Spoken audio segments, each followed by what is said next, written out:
yaitu bioremediasi.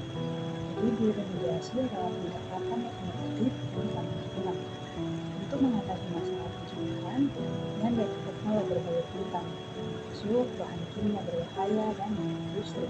Dengan meningkatnya tingkat pencemaran lingkungan, terutama akibat aktivitas manusia, kebutuhan untuk menemukan solusi yang efektif dan berkelanjutan menjadi semakin mendesak.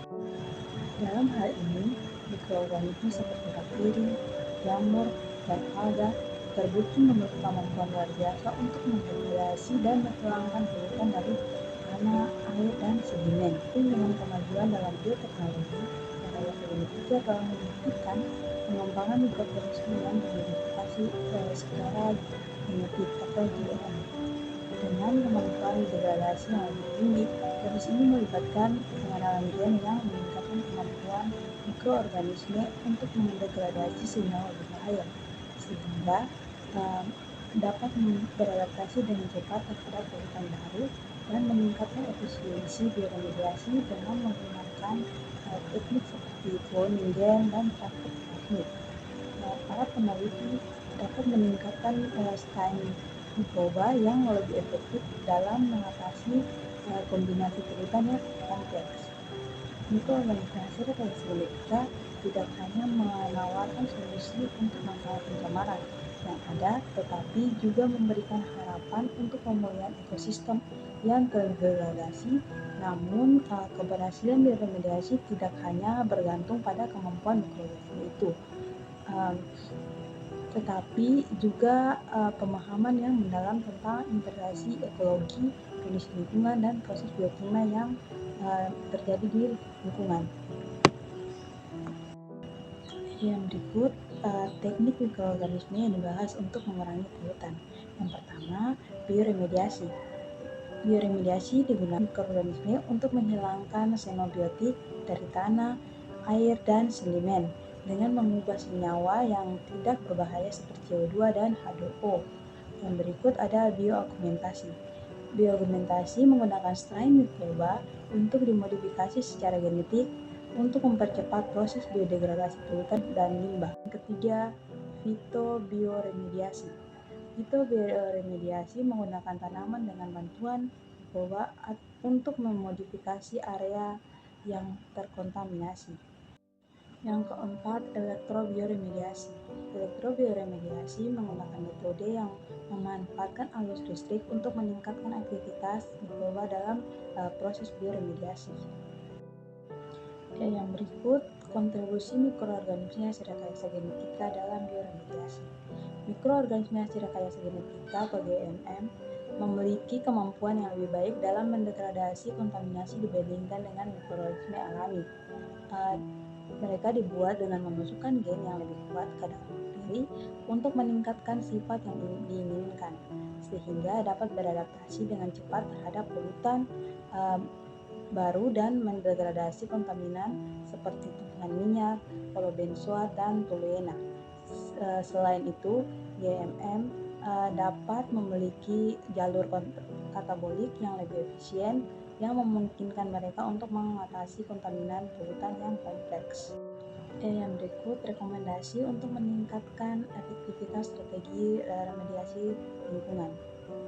Memilih strain mikroba yang tepat dan merekayasa mereka dengan mempertimbangkan gen untuk penyerapan logam dan ketahanan di lingkungan non-alami dan buatan manusia.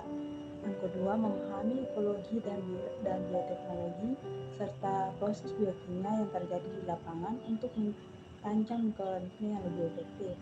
Yang ketiga, menggunakan teknologi DNA rekombinan untuk mengubah mikroorganisme menjadi bentuk yang diinginkan sehingga meningkatkan kemampuan mereka untuk berdegradasi. Yang berikut, cara kerja bioremediasi. Yang pertama, mikroorganisme. Mikroba seperti bakteri, jamur, dan alga digunakan untuk mengurai polutan berbahaya di lingkungan. Mereka melakukan ini melalui proses metabolisme di mana mereka memanfaatkan polutan sebagai sumber energi atau nutrisi.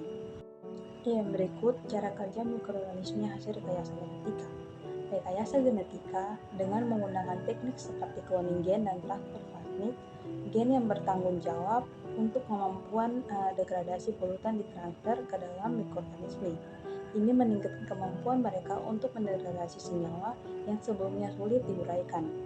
Yang kedua, jalur katabolit yang efisien. GM dirancang untuk memiliki jalur katabolik yang lebih efisien, memungkinkan mereka untuk mengatasi kombinasi polutan yang kompleks dan meningkatkan laju biodegradasi. Adaptasi terhadap polutan baru.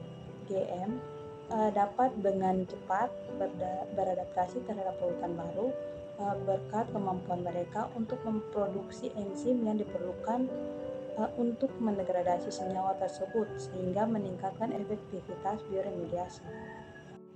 Yang berikut, sinergisme dan kometabolisme. Interaksi mikroba. Dalam komunitas mikroba, sering terjadi sinergisme di mana satu spesies mikroba membantu spesies lain dalam proses degradasi. Misalnya, metabolit yang dihasilkan oleh satu mikroba dapat digunakan oleh mikroba lain sebagai sumber energi atau nutrisi. Yang kedua, kometabolisme. Kometabolisme, beberapa mikroba dapat mendegradasi polutan secara bersama dengan memanfaatkan senyawa lain sebagai substrat dan dapat meningkatkan efisiensi proses bioremediasi.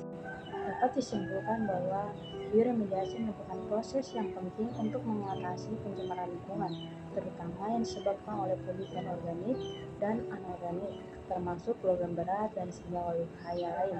Proses ini memanfaatkan mikroorganisme untuk mendegradasi dan menghilangkan kontaminan di lingkungan. Yang kedua, mikroorganisme hasil degradasi genetika memiliki potensi dalam bioremediasi. Dapat dimodifikasi untuk meningkatkan kemampuan degradasi terhadap polutan yang sulit diurai secara alami seperti senyawa aromatik dan semiotik. Dengan meningkatkan pencemaran, ada kebutuhan mendesak untuk mengembangkan metode yang lebih efektif dan ramah lingkungan. Untuk mengatasi masalah ini, bioremediasi menawarkan solusi yang berpotensi lebih berkelanjutan dibandingkan dengan metode pembersihan konvensional yang seringkali mahal dan berisiko bagi lingkungan. Sekian dan terima kasih.